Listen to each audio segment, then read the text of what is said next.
as I was praying over this gospel, as Jesus is sending out the 12, 2 by 2, he tells them, take nothing but a walking stick, no food, no sack, no money.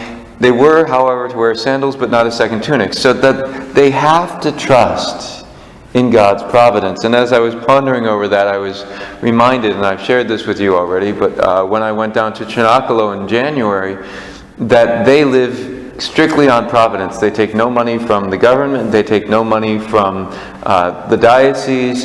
They just live on how people are generous to them. And that means that when they get food, it's a wonderful thing. Sometimes they have rice and beans for a long period of time. Luckily not while I was there.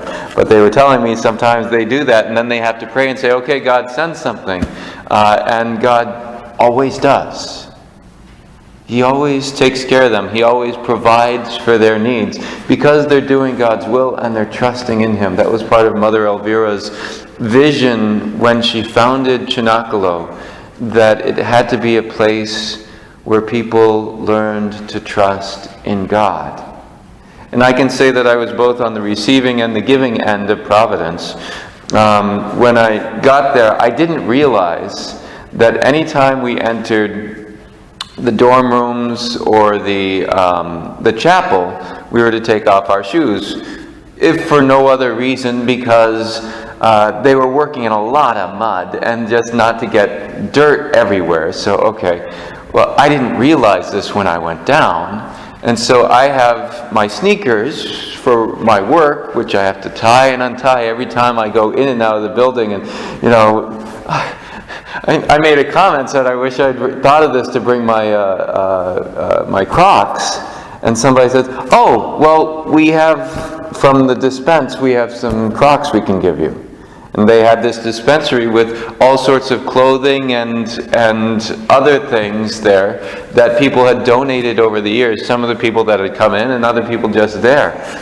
And so I was able to get a pair of Crocs so that, you know, at least when I knew that I was going to be going in and out of the chapel, I could just slip on and slip off like everyone else there, because they knew better than to wear their work boots where they have to untie everything and tie it up again. So now I didn't take them back with me because I have Crocs up here, so I left them for the next person. But I was on the receiving end. I also received a pair of jeans so I could actually have some good work pants, because, you know, I just figured I'd work in my dress blacks, and that didn't work too well. I also left those jeans there when I left. On the other side, I also knew that from my trip to Medjugorje that they receive. And so I specifically brought certain clothing that I knew I could leave there for the next people who would be able to need it. I saw there people driving up and they said, we have Providence, as they brought a whole bunch of food. And so I was able to share that with, help carry it in and all that, share that with the people. Because they trusted in God and they were doing God's will, God provided for them. So often, though, in my life, what struck me this morning as I was praying over this is how much I rely on myself instead of on God. That I need to make sure I have enough wiggle room to take care of what I need. And the Lord spoke to me this morning and said, you need to learn to trust in me more. You need to learn to trust more. So I started thinking, okay, what are the things that I don't trust the Lord in?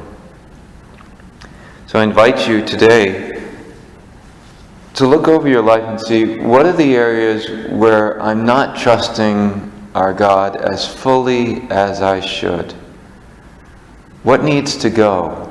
How much am I relying on myself instead of relying on God, that He's going to take care of me? Now, it doesn't mean that we get rid of all of our stuff, but where do we put our trust?